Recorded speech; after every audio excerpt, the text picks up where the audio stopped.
এটা তারেক রহমানের ওয়াদা, এই ওয়াদায় ইনশাআল্লাহ বাস্তবায়ন হবে।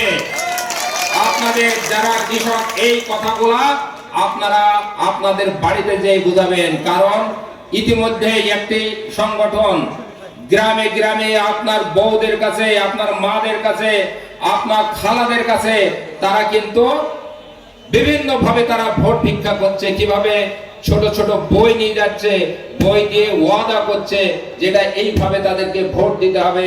আপনারা আজকে যে আপনাদের বাড়ির আপনার মাদের আপনাদের বউদের জিজ্ঞাসা করবেন কোন এই রকম কোন ক্যান্ডিডেট এসেছিল কিনা ভোট চেতে, দেখবেন প্রত্যেকেই বলবে যে হ্যাঁ এসেছিল। কারণ তাদেরকে ওয়াদা করে নেওয়া হয়েছে যে এই কথা যেন কাউকে না বলা হয়। তাই আজকে থেকে আপনাদের প্রত্যেকটা বাড়িতে বাড়িতে যে এই ধানের শীষের পক্ষে আপনারা ভোট চাবেন।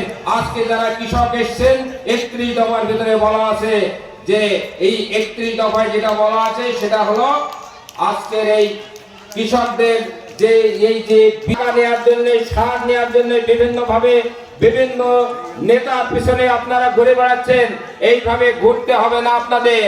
আপনাদের একটা মোবাইলে অ্যাকাউন্ট করা হবে, তারেক রহমানের অ্যাকাউন্ট। সেই অ্যাকাউন্টে আপনাদের প্রতি মাসে 10,000, 20,000, 30,000 টাকা ঢুকবে। এটা আপনারা মানুষকে বুঝাবেন।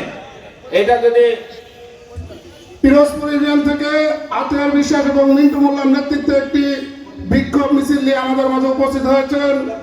আপনারা করতালির মাধ্যমে স্বাগত জানাবেন।